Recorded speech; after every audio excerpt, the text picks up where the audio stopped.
Thank you. One of the thing that really captivated me about the book was the way it took the drama and the traumas of adolescence and found a supernatural story that expressed that turbulence of a teenage girl and all the wild emotions. And in a way, all vampires, all horror movie, all our horror movie mythology is about our deepest fears and anxieties. So in a way, whether what she's going through is real or whether it's in her imagination, the meaning is exactly the same. The same disturbance. In a studio movie, a Hollywood movie, they like to connect all the dots and make everything very, the meanings absolutely clear and filled in. And what I love in a more independent movie is that you can let more mystery and ambiguity, so you can leave the audience's imagination more space to define the meaning of it. So in a way, the meaning of the film is what the audience take from it. Very intense, closed-off relationship that you have with your best girlfriends before you enter into this romantic point of your life. So I think that the idea of exploring, the gothic romance or the vampire genre was interesting, but especially exploring this relationship, this female relationship, was what drew me to the project and what I found to be so different than any other vampire or supernatural film that had been made. It was a chance to explore this intense female relationship on screen.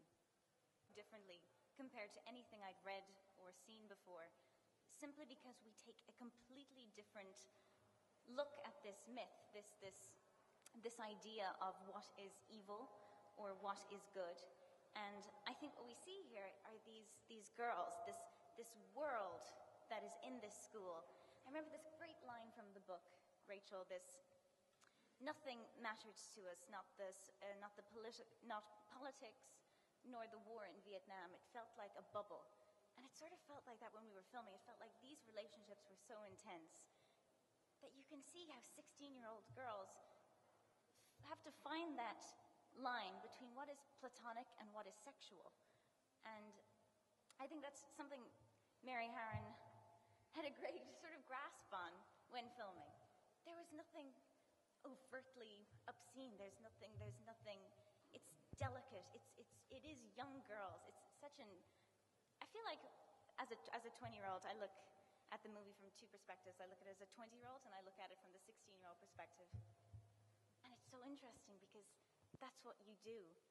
And to have the vampire in there as the embodiment of all that is fragile, all your fears, all this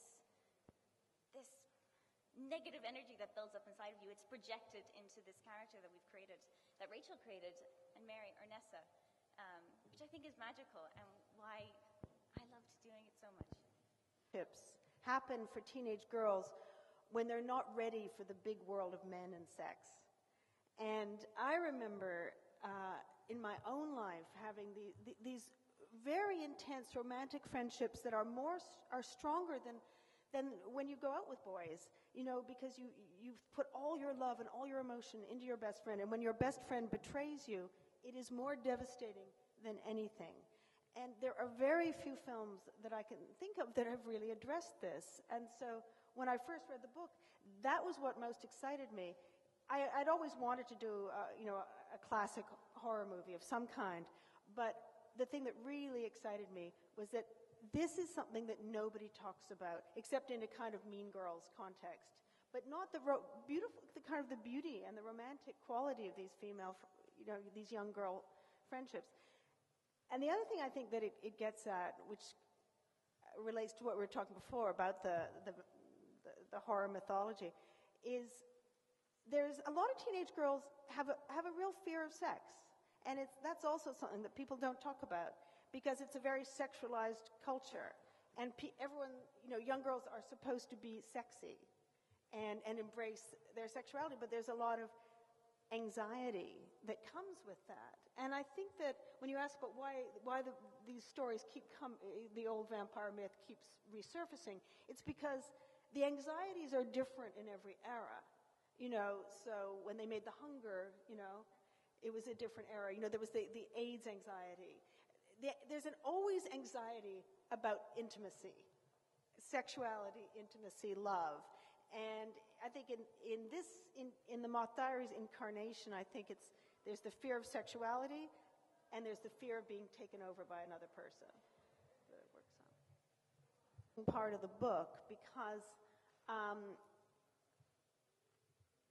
there's a very handsome young male teacher comes to the school, so he's the focus of a lot of crushes. And what I thought it illustrated so brilliantly was the way at that stage girls have fantasies about boys, romantic fantasies that they love that dwell on, but their real relationships their strong relationships are with other girls, but they fantasize about boys. And Scott represents that fantasy. And then I'll get Rachel to answer this as well, but for my feeling when I read the book, there's a way in which the teacher that she has a huge crush on crosses the line and tries to make it a real relationship with something really sexual, and the girl totally freaks out. And I think I remember I went to an all-girls day school in London, and I remember that we had one male teacher that everybody had a crush on. And if he sort of made a pass, you would have been just like, don't break the fantasy. That's why girls love, Justin Bieber or like safe romantic, images. They're not ready for the real thing. And with obviously at the beginning of the movie, her father's suicide, and being at the school and making these intense, generous relationships, especially with the character Lucy that Sarah Gadon plays. I think what sort of carries through the movie is then when Ernesta comes in and takes her. I think that's sort of what drives her to the end, to that moment of being released of all these childhood fears that I'm convinced is embodied by the vampire.